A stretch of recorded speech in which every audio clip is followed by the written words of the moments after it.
Silent Rage is a 1982 action horror film from director Michael Miller. The movie opens in church? Oh, okay, it's this guy's apartment.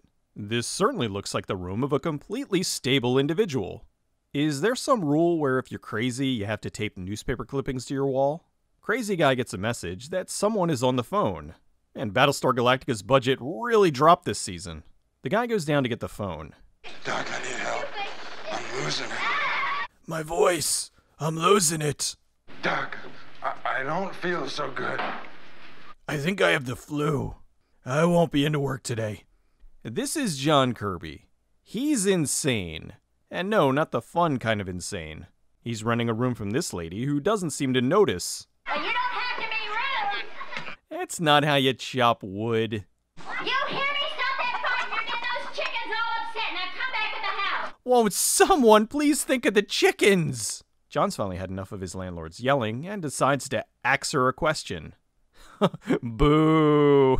Hey, what are you doing? I'll hit you lightly with this chair. Oh, I've made a terrible mistake. This is like the asylum's version of The Shining. Help! Help!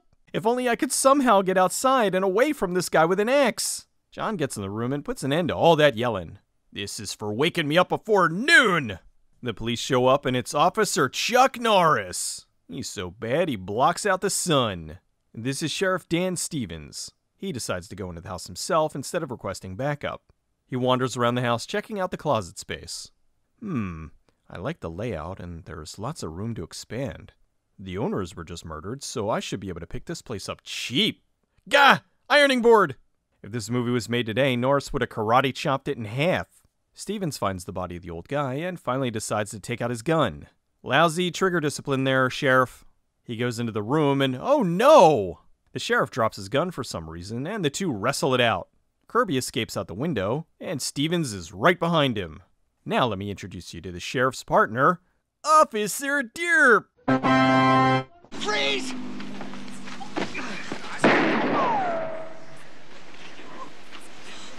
No wonder Stevens went to the house alone. Kirby goes out and hides in the tall grass.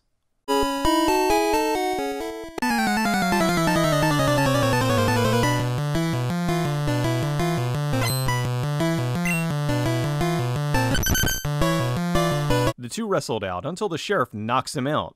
The cops lock Kirby in the back of a police car. Hey, Sheriff, sorry about almost shooting you. Dr. Hellman shows up and talks to Stevens.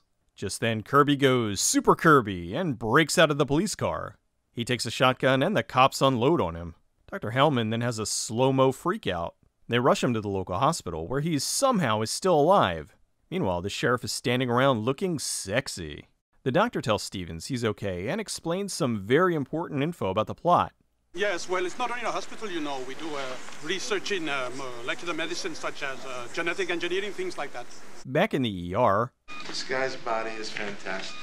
Doctor, don't you think that's a little inappropriate? The patient's brain dead, so the doctor suggests injecting him with this experimental iced tea.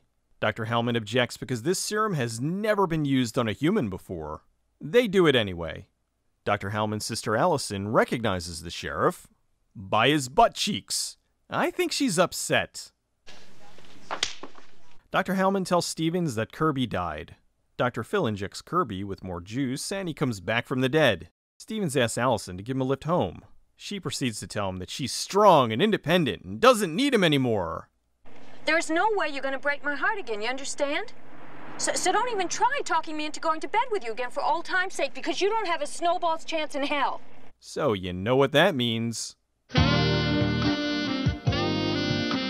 No woman can resist that mustache. The next day, Officer Derp is getting some lunch. Hey there, Deputy.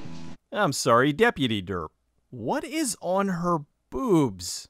These hooligans make the mistake of hassling the sheriff. Stevens then tells them to get out of town. Over in the halls of Green, Dr. Phil is showing Dr. Hellman that Kirby is still alive. Charlie has a heart-to-heart with Stevens.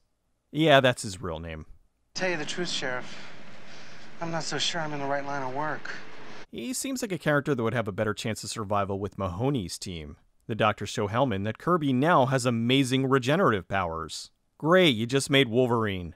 Whose brilliant idea was it to give the crazy person superpowers? They then run all sorts of tests on him, and that's not a flattering camera angle. Stevens goes to see Allison. So, you have time for some sex? A cup of coffee. Hot coffee? The TRS-80 shows all sorts of nonsense that somehow proves Kirby's superhuman. The doctors are arguing about Kirby. You saw his cellular structure. It's completely deranged. Yeah, look at this. Can't you see something's wrong? Shouldn't they keep him strapped down in case he wakes up? Uh-oh. I love how these two are having a heated argument, and this guy is just calmly eating his yogurt. Dr. Phil wants to experiment more, while Dr. Hellman thinks they should let him die. Charlie's talking to Stevens about a traumatic story from his childhood. When I was about 6 years old, my mama bought me this little white dog. And I played with it the first day and I got it like real dirty. So I was scared, so I wanted to wash it, so I put it in the toilet. I think Steven First might be improvising here. And later on that day, my mama went into the freezer to get a pot roast out. And there was that poor old dog, frozen solid. I guess he was trying to bark or something because, you know, he had his mouth open like... Steven sees the bikers from earlier and tells Charlie to turn around. Sure is a good thing the road is nicely lubricated so the stunt driver can get a long skid. Inside the bar, just by watching this, I feel like I need a tetanus shot. The two cops go into the bar, so Stevens told Charlie to let him do the talking. But Charlie, of course, heard differently. Fudge! The girl from earlier uses her seductive shaking powers on Charlie. He really is the worst cop. Since Charlie can't keep his hands to himself, Stevens tells him to call for backup. Charlie is naturally being an idiot. Officer, this is dispatch. What is your emergency? Billy, they were the biggest things I ever saw. So, of course, the inevitable massive bar brawl breaks out. They're beating up the sheriff, so they decide to call in Tiger Man from Buck Rogers. Stevens then proceeds to take out everyone in the bar. Charlie then remembers he's supposed to be calling for backup. The bad guy then tries to run over Stevens, but it doesn't go so well. Good thing this table was there to make the perfect ramp. After a long day of beating up a bar full of bikers, Stevens relaxes with some light jazz.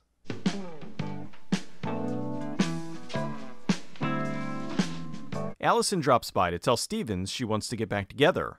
We then cut to the love montage. These are the weirdest sex toys. So it goes like this. Sex, fruit and champagne to relax, more sex, more fruit and champagne, more sex.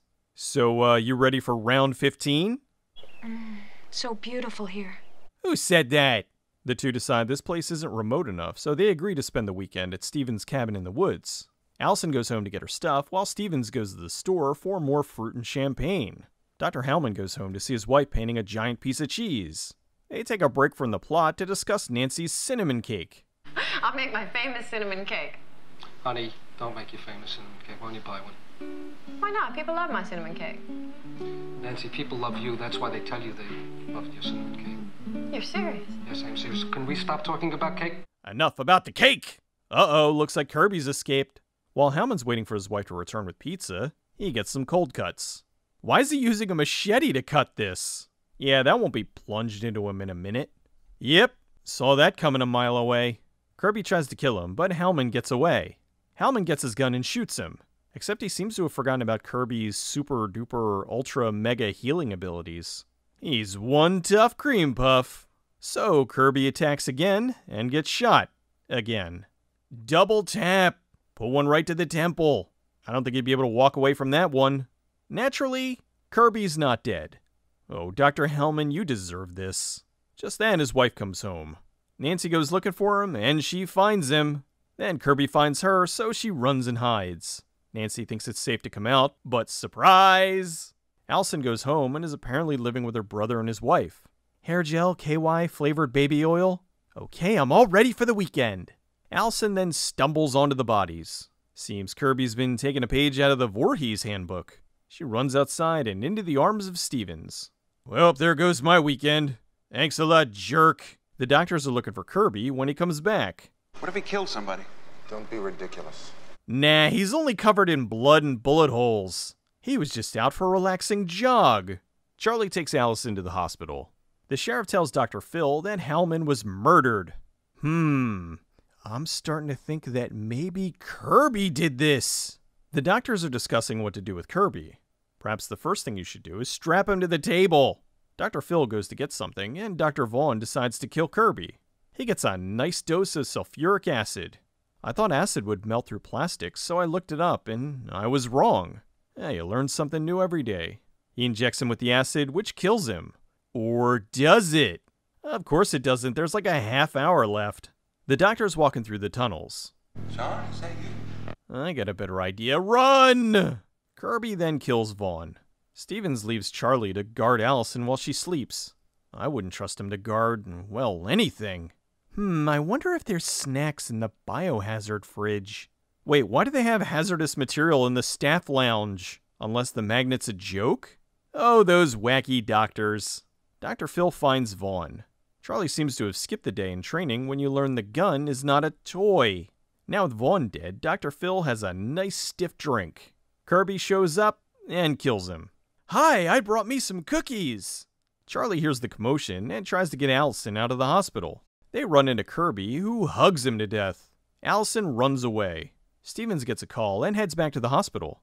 Allison's sneaking through the hospital, and I'm having flashbacks to D. Stevens finds Charlie just as he dies. I'll take care of you. Everything be all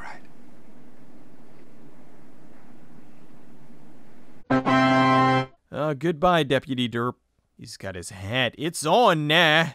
Allison's being quiet, and then, surprise! He really likes doing this. Kirby goes to get Allison, but Stevens shoots him out the window. Stevens goes to check, and it's time for round 2. Allison runs him over, and they take off. I think a better idea would have been to park the car on him. Not getting away that easy. The two jump out and leave Kirby in the truck.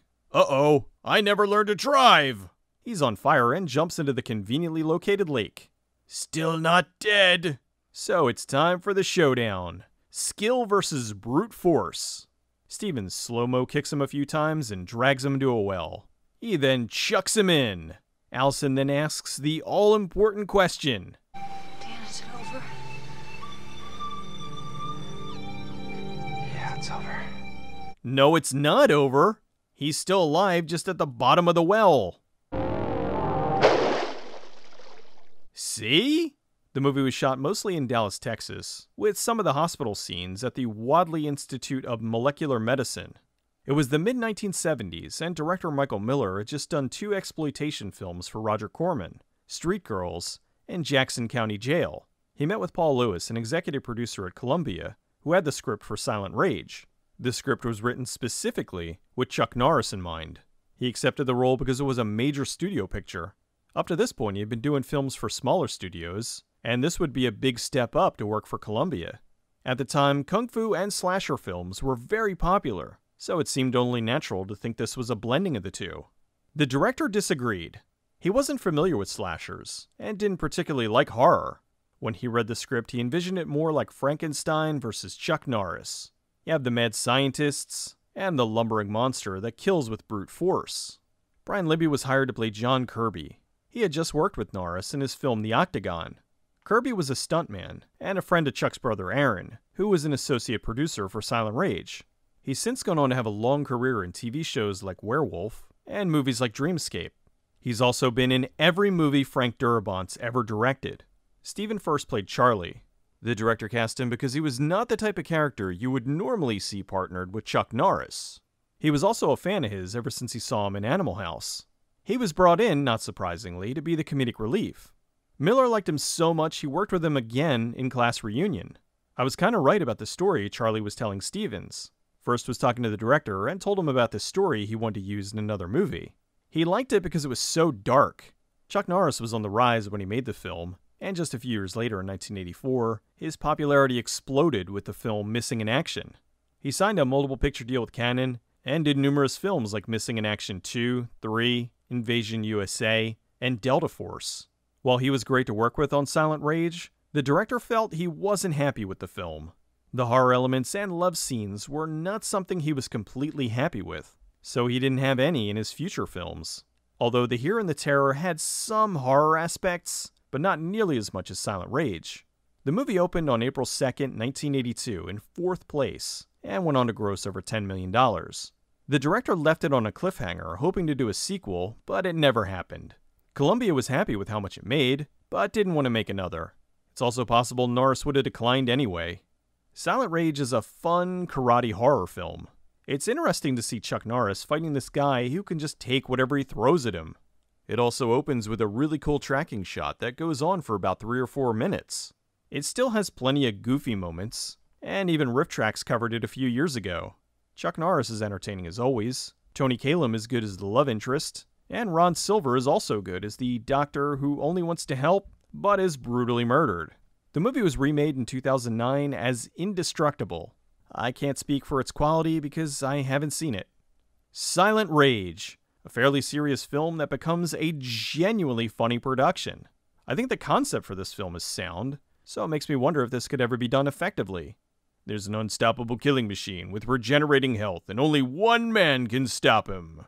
John Cena. Okay, maybe this was destined to always be an unintentional comedy.